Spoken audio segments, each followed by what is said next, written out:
Namaste and Jai Hind, ladies and gentlemen. This is a very different conversation that I'm looking forward to have because normally it's about news, it's politics, etc., etc. But today is a very important element of our itihasa that we are going to go back and understand. And it's a big reveal. Not just do we have Yajnadevam in person, but we're also going to tell our viewers why what he's doing is so significant. And it's all around the Indus script. So our origins, the Harappa, Mohenjo-daro, we know of the sites, the Indus Valley civilization, our own history. There are various claimants to it, and there are various aspects to it. But what's important is the Indus script. And we are in conversation with a man who claims to have deciphered the Indus script, and that too with conviction that those who have claimed before and those who would claim after will not be able to match or will not be able to try and argue against. So, Yajnadevam, namaste, and thank you very much for making the time. I know it's bright and early in your part of the world. You're based in the US. We're looking forward to you joining us in India very soon. But first, let me ask you, what is your profession and how did you get into this? And why the Indus script and getting into languages and scripts in the first place? Yes, great questions. By profession, I'm a computer programmer. I have a background in cryptography. I worked in my cryptography background is old but relevant to this particular problem. During October 2021, something like that. I think it was during COVID. I was looking for a hard problem to solve, which would keep me occupied for a while, and I bumped into the Indus script problem. And as a student in my engineering college, I used to clip the cryptograms from newspapers and do it in class when the lecturer is speaking. So I thought, maybe this could work as a cryptogram. And I tried it and it worked, and that's how I got into it. It took me a while to about 6 months to get the values, to get most of the values. But the hard part was proving it to be mathematically correct, because there are many, as you said, there are many claims to decipherment, and the hard part is convincing people that this is the actual decipherment and not the others. So how did you go about it? How did the breakthrough happen? And how did you, first up convince yourself that you've got it right? Right. So, there is a. So by the way, this technique is not new. This is not something I invented. There have been many other scripts or ciphers that have been broken in this way. So, for example, Queen Mary of Scots. This is hundreds of years ago. She used to write letters in cipher, and it was intercepted by the intelligence minister of Queen Elizabeth. And they were able to crack that cipher and understand that there is a plot to assassinate the queen. And then she was Queen Mary of Scots was sentenced to death. Similarly, recently in the sense, a few decades ago, there's a script called Linear B that was originally deciphered by hand, and this was redeciphered using cryptography. Okay, so this technique is well known. It exists for a long time. In approximately the year 2000, a way to use regular expressions, which is essentially a programming term, to do this fast was described. And as I essentially used a technique that already existed. And when I got the results in the beginning, I was also wondering, is this is this correct or not? And there is a thing called in mathematics. There's a paper by Claude Shannon. Claude Shannon is the father of information theory, and he has actually a paper that was written in 1945 that was classified because in those days encryption was considered a weapon. Okay, and it was recently but after a few years later, it was declassified. And in that, he describes something called the unicity distance, which means that no matter what the cipher is, you can calculate a certain amount of letters that if you read, then there can be no other way to read it. So once I crossed that threshold, I knew that this is the, this is right. And the rest of it was just about being able to write the paper in such a way that a person with, high school math or, can understand it, maybe they don't understand it in depth, but they understand, yes, this is correct. So when I first started so let me tell you what it would look like if it was not the right inscription first. So if you have a random data, if you generate some random data, like maybe you take it from a radio noise, DNA, or just a random number generator, and start assigning values to it, it will be completely garbage. You won't find any words. And this is because in language, the symbol space we use, which means to say that the amount of words we can create and the actual amount of valid words, if you look at the ratio, it is very, very small. It is like 0.1%. So if you look at all the 3-letter possible words in English, it is 26 to the power 3. But there are only about 500 words that are actually valid. So most words are, combinations of symbols are garbage. So you will see garbage if it's just random. Now, words of a different language are garbage in words in your language. Otherwise, you would understand every language. I mean, you may think it's a different word, but you would be able to parse every language. And the words in your own language, if you change the symbols, it will make words, but it'll be all wrong. It'll be garbage. So once I was able to read certain words, and then I started looking up the meanings of these words, and they were many of them are rare Rigvedic words that are not even attested in Atharva Veda or Puranas or anything else.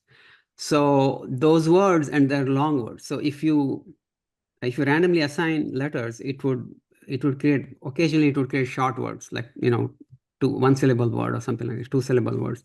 But getting long words that are meaningful and consistent in the same theme, that was pretty much convincing for me. But of course, it's not a mathematical proof, so I had to mathematically prove it as well. So when you say you've deciphered the Indus script, is a script different from a language? So what's the base? What's the base language? And then you also drawn parallels, and there are times. Now the Indus Valley civilization and the itself is spread over at least 1500 years, if not more. And please correct me if I'm wrong. So how were you able to see, and which periods did you watch? And is there a change in the script? Because is Brahmi different from the Indus script? But did they both represent the same language? What's your finding? Okay, that's a whole set of questions. Let me take them one by one. First of all, yes, a script is, so a language is essentially a string of symbols that humans use to encode knowledge or concepts, right? And those can be pretty much anything. So a language, when we say language, we essentially mean auditory symbols, okay, auditory encoding of information. When you say script, it's essentially a visual encoding. And generally, there is no exact one-to-one correspondence between how strict that correlation is, or that assignment is. And you can write a language in many scripts. So, for example, today we write Hindi and Sanskrit in what's called Devanagari. But before that, there were other Nagaris. And before that, it was Brahmi. And what I discovered is that Brahmi essentially comes from Indus script. So you can also write, people have written, for example, Sanskrit in many other scripts. In Malayalam script, we see inscriptions. In Kadamba script, which eventually became Kannada and Telugu script, we see inscriptions and so on. So a script is essentially a visual representation because you cannot carry a sound through time. Okay, I mean, now you have recordings, but in those days, that is how they created it. So that is the first question. The second question is, what is the nature of the script and the language and so on. So when I initially deciphered it, I had forgotten all the Sanskrit or whatever it was in. I used what's called a greedy strategy. So what happens is when you have a string without spaces, so spacing in scripts was invented sometime in the 7th century. Like in 5th century is the first sample you see. In the 7th century in Syriac or somewhere in the Middle East, they started putting spaces consistently, like consistent use of spaces. But most of the writing didn't actually have spaces. So when you have text without spaces, you have to parse it in a particular way, and depending on how you parse it, you could get different meanings. And in fact, a lot of Indian poetry is based on parsing a thing differently to generate different meanings. Okay, like it's called Slasha poetry. So when I started parsing it, initially I parsed it as a greedy parser, and I just, as long as I got all the words, for me, the phonotactics was right, and that's the language, and I'm leaving the rest to the Sanskrit scholars. The phonotactics essentially is the constraint where certain sequences of sounds don't occur in a language. It's different for each language. For example, in Sanskrit, you don't get anything that is a voiced stop followed by unvoiced stop. So you don't have ga, ka, or ja, cha, or something like that. It doesn't occur in the dictionary. The exception is the and the, but otherwise it doesn't occur. Like there's no, and many words like, so for example, if I say hema, you know what it is. If I say hey na, there's no word like that. So there are phonotactics like this, which tell you that if you can assign words, then the language is correct. It's just the rest is just parsing. But when I announced it, I didn't have any following, and I guess the people who are good in Sanskrit, they said, well, this doesn't have proper grammar and so on. So I started learning the grammar and trying to read it again with grammar. And then it was very shocking because one of the things I learned was that it is the entire corpus is readable with Paninian grammar. Okay, so the grammar is essentially not entire. There are a couple of Vedic forms, but most of it is readable as Sanskrit grammar. So that was very shocking. The other shocking thing was the script was Abugida. Now you have to appreciate the old scripts from that time, the Bronze Age. They were all like syllabic or logographic or something like that. Like an Abugida script from the Bronze Age is very impressive. So it is. It is a very wonderful script. It's great to read all these things from 4,500 years, old inscriptions. So, but did it change? Now you are in the process of transcribing a certain portion of the scripts. Yes. There is a lot of information on indusscript.net, but I also want to understand from you that when you started the process of translating, the Abugida script is, like you said, logographic, so pictorial. So there are arguments which say that the hand up or the hand sideways, the hand down should mean different things. Right. There are too many lines on the body, no lines on the body tend to mean different things. So lateral, vertical, and all of that. But you have a different argument to that. Yeah. So let me answer the question: did the script change? The first, what we call graffiti, the first evidence of the script is actually from 4000 BC in a place called Balakot. 4000 BC is 6,000 years ago. And I know of no other script from that time. Now, the only issue is we don't know what the nature of the script was at that time. It could be purely pre-writing. It could, we don't actually know. We do find some of the signs that are abstracted. Now, abstraction is a sign of progress over time. So, like if, for example, in the Latin letter A, which in English we call A, originally represented a bull. It was the bull with the horns. And it's the word that was, that was representing was Alep, which means bull in that language. and eventually it became alpha in Greek. Okay, and then we just call it A. So originally, a lot of the writing was pictorial in the sense that it represented either the object itself, the sound of the object, the first syllable or whatever. And the same thing may be true of Indus script whenever it started. So 4000 is the earliest evidence we have. It could be earlier for all we know. Excuse me. So then eventually over time, it got standardized. So if you look at the early stages of the script around the early Harappan period 3A, there are only 71 signs. Okay.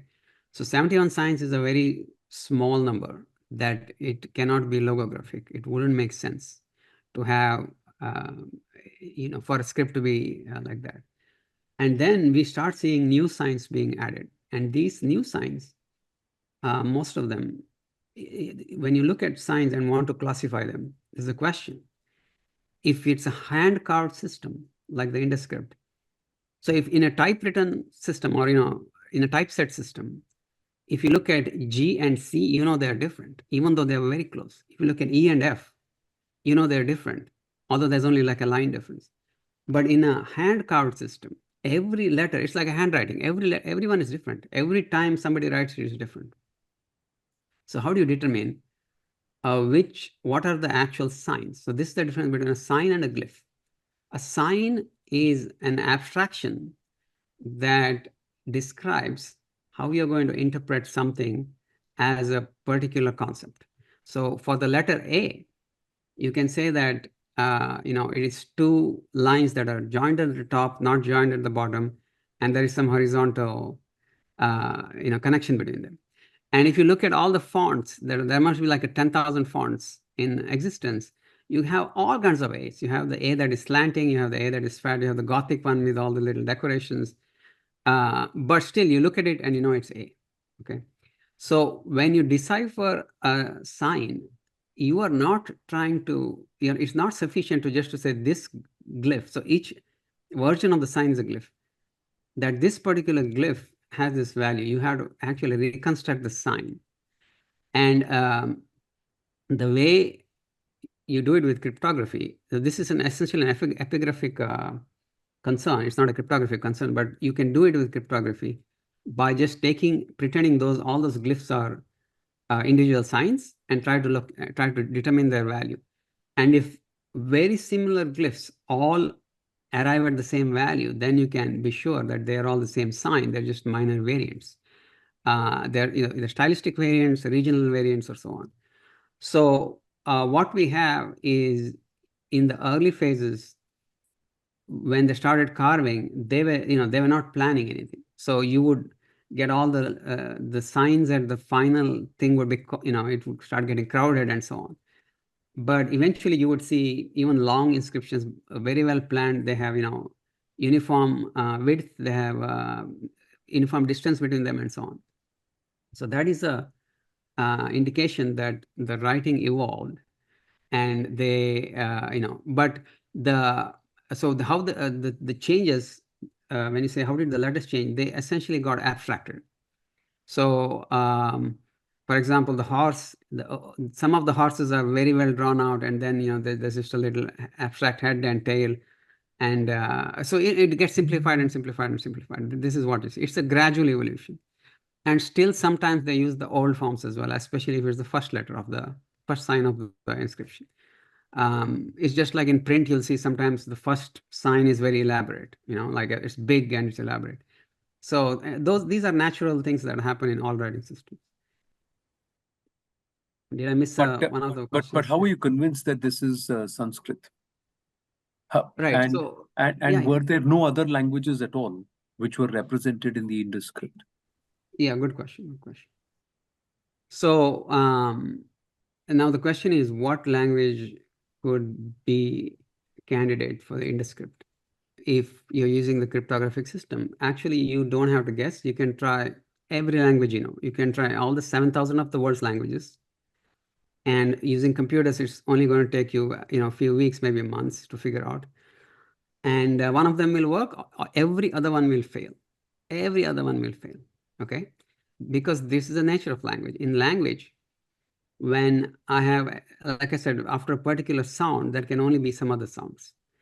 And after two particular sounds, that can be even fewer sounds.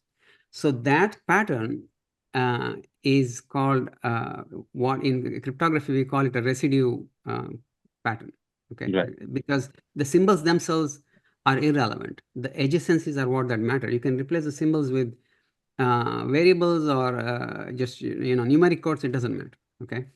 So you would have you could try all 7,000 languages, and one of them would succeed. But I didn't have that kind of time, and I didn't want to write a programming system because I was just doing it as a fun project. So then, realistically, the candidates are Old Dravidian and Old Indo-Aryan. Okay, so Old Dravidian essentially is because we don't know. So the Proto-Dravidian has not been reconstructed beyond 800. Okay, so you can't use it. You'll get everything negative. So you can use Tamil as a proxy. You can use Sanskrit as a proxy. But the question is, what was the language? What was the grammar? What was the phonology?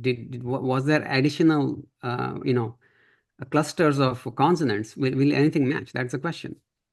So if you look at the Indian texts, a lot of the texts were written bang in the middle of the mature Indus phase, where most of the inscriptions are from. So, for example, in Vishnu Purana, I think it's Vishnu Purana, it describes Dhruva as the pole star. Now, Dhruva, the pole star today, which is Polaris, was not a pole star till about the year 500.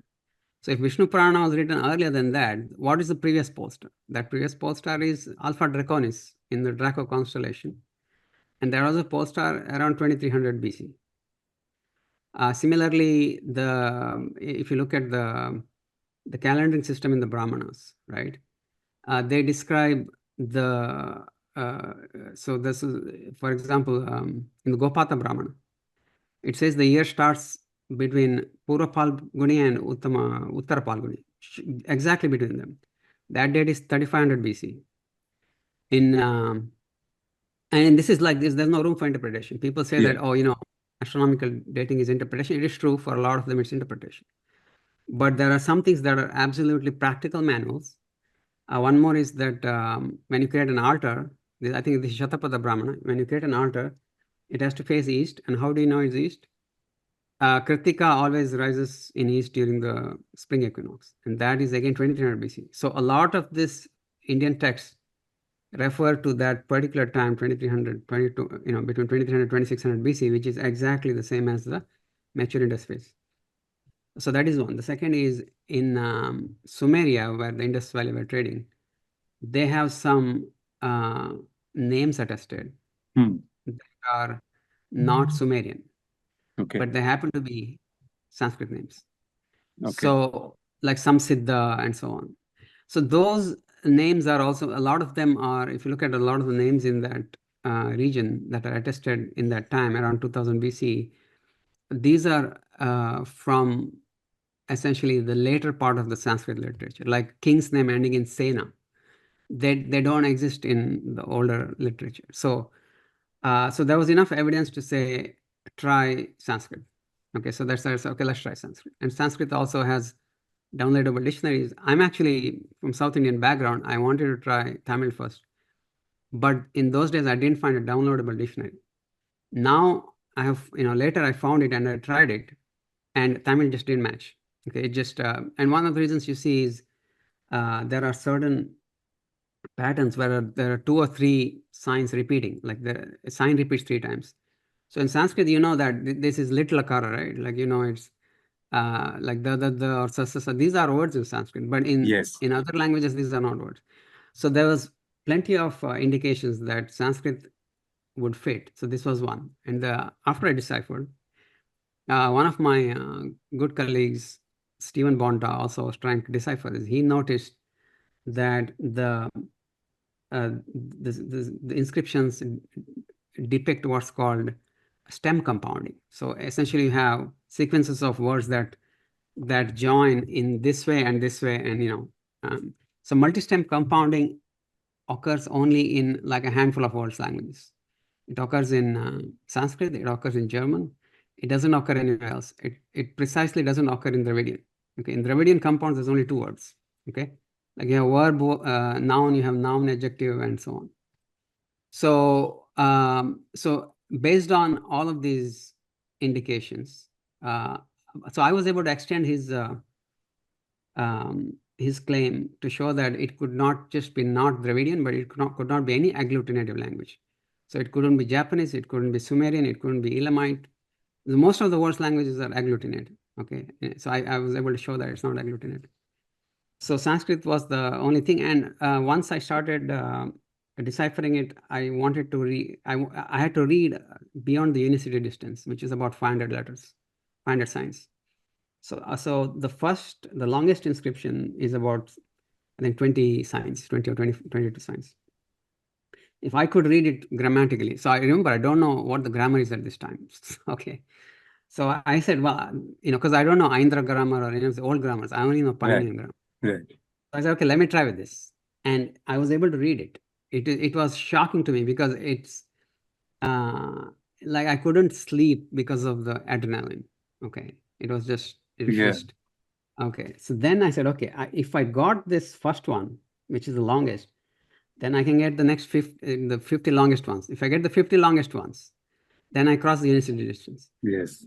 So I got the 50 longest, then I wrote the paper because I was at this point, it's mathematically impossible for it to be anything else. Correct. And recently I have deciphered 600 longest. So at this point, it is like about 40% complete of the whole corpus is deciphered. It's translated. I mean, deciphering is just the. So that is essentially so mathematically, textually, and from the entire thing, I have confidence. If you look at the sign names, we've been able to reconstruct them. And the way we did that was once we got all the glyphs, all the signs, we just sorted them by, kaka, kakagagana, okay, all that stuff. And I saw that, okay, what could these signs represent? Some of them are obvious, like fish, it has to be Meena or Matsya, right? So I started looking at them, and when I would find 1 or 2 words that match that particular symbol. And when I looked at their names, they looked like each of them differ only by a little bit. Like somebody mispronounced it and it became another sign. Yes. So now I have confidence that this is what the signs also represent. So in fact, I have read more information than is just in the inscriptions. I have read information about the script connection to Brahmi, the reconstructed the signs, all of this stuff. So now I have actually, and now to come to the last part of your question, how about other inscriptions? So most inscriptions, there are over 100 claimed inscriptions, decipherments. There are over 100 claimed decipherments. Most of them are not decipherments. They are some insightful idea. Someone looked at it and said, hey, I've observed this pattern. Someone else said, hey, these 12 signs look like this, and so on. Now, among the claimed decipherments, among the rest, many of them are partial in the sense they have 10 signs out of the 417 whatever alleged signs. Right. They have deciphered. So they cannot read a lot. They can read 4 or 5 things. And actually, if it's 4 or 5 inscriptions, anyone can read them as anything. Correct. Nothing, if I have 3 symbols that you've never seen, I can give it any 3-letter word. Why is one right and one wrong, right? So, so among the ones that claim to have read a lot of inscriptions, they have not published them.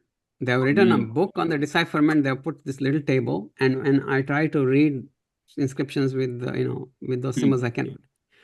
I have not seen anyone who has published the entire corpus. The corpus is pretty small. It's about 15,000 total signs, which is smaller than the Indian Constitution. Okay, it may take 6 months to do it fully, but but no one has done that. So based on all of that, so the mathematical proof is very simple. If to understand, to explain, I found a simple way to explain it. Essentially, when you decipher something, when you translate something, that has information. That has a certain amount of information, and that information can be measured. So, for example, if I ask you a question, are you over the age of 18? The answer can be yes, no. Now you can say, of course, definitely. And you can use a lot of symbols. But the minimum symbols you can use is YN01. That means that it's compressible to 1 bit of information. Yeah. So the amount of information there, regardless of the symbols you use, is one bit. So there is a way to measure that for any arbitrary text. Okay, any arbitrary text. And if you create the key, when you create the decipherment key, assigning the symbols and so on, if you have to be able to read more than the key, the bits you have put in the key. If you read less, then you're just reading the key. Okay. Correct. So good example is Mahadevan, who is a very respected figure. I respect him, and a lot of his work has gone into this. But his decipherment is flawed because he said that the wheel is something, and the wheel and 2 lines is a ruler. So now every time 2 symbols join, he has to add more to the key. Okay. Yeah. Even then, when you read some of the inscriptions, they don't make sense. So one of the inscriptions becomes ruler, chicken, jar bearer, or something. So that those things don't make sense. So if you have to add a new meaning for every permutation, then you have what's called a power set. You have 2 to the power n size key, which is greater than, it's the maximum possible size of the key. So those, so all logographic decipherments have that problem. They're going to have that problem. So among syllabic, one of them is the same issue, that you're going to find nonsensical stuff. But what a lot of people do is they assign word fragments to the signs. Like, they have the first sign has already assigned a value, the third has been assigned a value. The second one, nothing fits. So they find a word where they can put like a middle word fragment, like they put a rnya or something, like krka or something. So, which is, what happens there is you get into a situation where it won't be in any language. It won't be in any attested language. You create the language. So, so whether you add information by creating the language or by creating meaning to the sign, you are essentially generating the key and you are reading the key. You're not reading the actual text. So, and that I've shown mathematically that all decipherments so far, and because it's hard to falsify 100 decipherments, I've been able to put that in a complex. I'm just curious to ask you, did anybody challenge your decipherment? Did any of the other decipherers claim the decipherers challenge? Well, I wouldn't say challenge. They showed disbelief, and so it's a mathematical thing. See, there is not much to challenge. The methodology is pre-existing.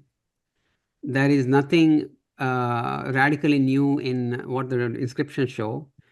How to read the text, there's nothing new. It is similar to Achaemenid cuneiform. So what are you going to challenge? There's nothing new. It's just that a known system has been applied to this problem. So if you're going to say the method is false, you're going to say entire information theory is false because this comes from Shannon. Right? Like your computer, your encryption, this Zoom call, everything depends on Shannon's work. That it actually depends on that very paper. So all of that would be false. Okay. And there are some people who said, oh, anything can be read as Sanskrit. Anything. Like you can put any jumble of, because Sanskrit is a magical language. Actually, that's not true. I mean, Sanskrit is a great language. I respect it a lot. But language is not magic. Language needs to have something called redundancy. You need to add certain extra symbols to the minimum information. Otherwise, your brain is not going to be able to organize that information. Organize it, yeah. Okay. So, and we know experimentally that Sanskrit compresses to like 30% of the size. If you could read anything as anything, that means it's zero compressibility. So, and these are things they just say out of disbelief, like it's a visceral reaction. It's not an intellectual reaction. And essentially that's it. I can't believe, they wrote this, I can't believe they had Abugida in this time. I can't believe, you can't believe that, there are people who don't believe in that the earth is round. They don't believe in the moon landing. There is no defense to that you don't believe something. I can't make you believe in anything. I can show you that something is provable or not. And I can show you ways to disprove it. That's it. Okay, let me ask you, was there a thought continuum? You said 4000 BC till Yes. as recent as 2600 BC, or even before, even after that. So that Right. itself is about 2-3,000 years. So was there a continuity, even if the script changed a bit, even if the Yeah. interpretation changed a bit, but was there a thought continuum in the language, in the knowledge that was passed? So in terms of culture, we already know there is a continuity. Like this is before my decipherment, we know. For example, the symbols you use today, like swastika, sindoor, the way the streets are planned, the pots and pans they use, the jewelry they wear, the patterns you still find on the clothes today, they're all from Indus Valley. So there, in fact, it would be hard for me to find something in Indus Valley that's still not continued here. Very few things, if any. Okay. So in terms of the conceptual things, in terms of the stories and so on, so you see iconography that is very, very that cannot be interpreted in any other way except as in like Puranas. So there is this iconography of a lady whose one hand is held by one person, by male, the other hand is held by another male, and they are fighting each other. So this is the story of Tilottama and Sunda and Upasunda fighting over her. And this can only be depicted in one way. You have a woman in the center, you have a man holding one hand on the other side, and they have sword or something, they're fighting each. You cannot depict in any other way. So many thousands of years later, the similar thing was depicted in a temple in Cambodia in exactly the same way, with obviously higher detail because it's a frieze on a wall. So you have that, you have the Lubdaka story where the Lubdaka sits on the tree and keeps, so you have the iconography itself.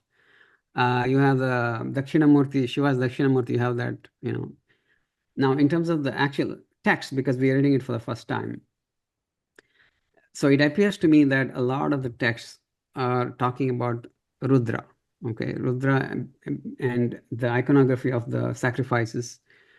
So Rudra is the presiding deity of the sacrifices. Okay, so Vishnu is the protector of the sacrifice, but Rudra is the presiding deity of the sacrifices. So it just describes Rudra. It has all these names of Rudra which are new even to me. Okay, even in the dictionaries you don't find them.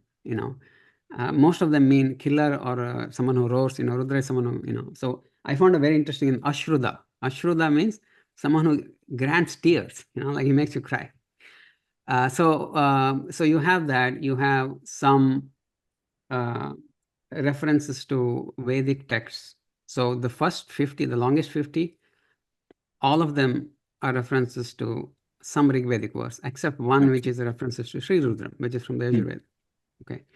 So they are compact forms. And the reason is, the seals are about this big. They're like a coin, okay, like a big coin. And you can't fit the whole thing in there. So you write a compact, version of it. And that tradition of writing a compact form of the Rigvedic verse continued into the Gupta era as well. So in Gupta era, we see seals in Brahmi, which is, deciphered, nothing to do with the Indus. That also has, it uses some of the Rigvedic, like to pray for a journey or something, the Rudra protect our, journey, Brahmanaspati protect our journey and so on. So I would say that based on the dating of, the traditional dating, and not just the Indian side, but also like Professor Whitney, who is a renowned Sanskritist who wrote one of the early grammars and dictionaries of Sanskrit. He also dated the Brahmanas to 2350 BC. So if you look at all of that, then the whole Indian civilization today is just an uninterrupted continuation, at least into the mature phase. And the mature phase we know is a continuation from the the early phase. So you're saying that the continuum of our civilization is more than 6,000 years old, because you're saying the Rigvedic inscriptions were there, and that's supposed to be older than that. Yeah. So, I mean, I am not an expert in dating. I've looked into it because, I need it for the references and so on. But my understanding is that the Yajurveda and the Brahmanas were written together, because the Yajurveda is the collection of hymns from Rigveda and some other, additions to create the yajnas. The iconography of yajnas is in the Indus seals. And the Brahmanas describe the yajnas. They describe, the rituals, how to hold this, how to stand it out, all of that stuff. Okay. So the Yajurveda may have been written in the mature phase. So Rigveda has to be earlier than that. Now, why is it significant today for us? Let me ask you, what's in it for this generation, us, and also the future? What you've been able to decipher? What is it that you've seen in that knowledge system that helps us today? Does it also disprove this entire Aryan invasion theory altogether? Does it also show us as one of the oldest continuum of civilizations from the time of the Indus Valley? Yeah, no, all of those answer is yes. I mean, first of all, so when something continues for a long time, there's a reason for it. That means it is a very successful and well-designed system. And if you abandon that system for something that's new and flashy, you have to understand that those other systems come and go. And many of these things have come and gone. And, the Indian civilization has seen, so if you look at the vastness of Indian civilization, if you look at the whole time frame, in between you'll see these blips coming and going and nothing happens. So your question is, do you want to be part of that little blip, or do you want to be part of something that goes into forever, right? So that is the question. And I think that most people have a need to feel a deep connection to something. And if they don't feel a deep connection to their tradition, their history, and their civilization, then they will look into other things to connect to, okay?